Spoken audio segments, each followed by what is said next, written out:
Évangile de Matthieu, chapitre 16.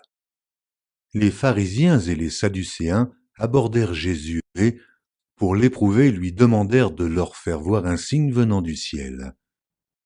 Jésus leur répondit, « Le soir, vous dites, il fera beau, car le ciel est rouge, et le matin, il y aura de l'orage aujourd'hui, car le ciel est d'un rouge sombre. Vous savez discerner l'aspect du ciel, et vous ne pouvez discerner les signes des temps.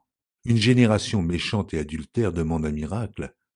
Il ne lui sera donné d'autre miracle que celui de Jonas. » Puis il les quitta et s'en alla.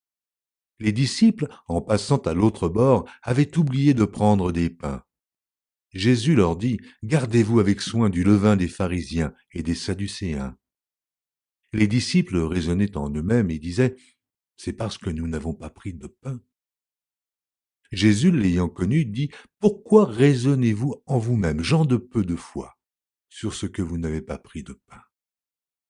Êtes-vous encore sans intelligence, et ne vous rappelez-vous plus les 5 pains des 5000 hommes, et combien de paniers vous avez emportés? Ni les 7 pains des 4000 hommes, et combien de corbeilles vous avez emportés? Comment ne comprenez-vous pas que ce n'est pas au sujet de pain que je vous ai parlé? Gardez-vous du levain des pharisiens et des sadducéens. » Alors ils comprirent que ce n'était pas du levain du pain qu'il avait dit de se garder, mais de l'enseignement des pharisiens et des sadducéens. Jésus, étant arrivé dans le territoire de Césarée de Philippe, demanda à ses disciples, « Qui dit-on que je suis, moi, le Fils de l'homme ?» Ils répondirent, « Les uns disent que tu es Jean-Baptiste, les autres Élie, les autres Jérémie ou l'un des prophètes. Et vous, leur dit-il, qui dites-vous que je suis ?» Simon-Pierre répondit, « Tu es le Christ, le Fils du Dieu vivant. » Jésus, reprenant la parole, lui dit, « Tu es heureux, Simon, fils de Jonas, car ce ne sont pas la chair et le sang qui t'ont révélé cela, mais c'est mon Père qui est dans les cieux.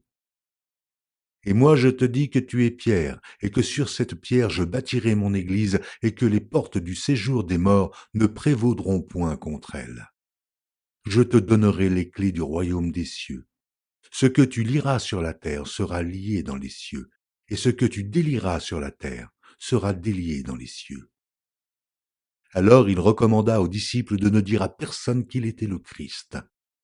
Dès lors, Jésus commença à faire connaître à ses disciples qu'il fallait qu'il allât à Jérusalem, qu'il souffrit beaucoup de la part des anciens, des principaux sacrificateurs et des scribes, qu'il fut mis à mort et qu'il ressuscita le 3e jour.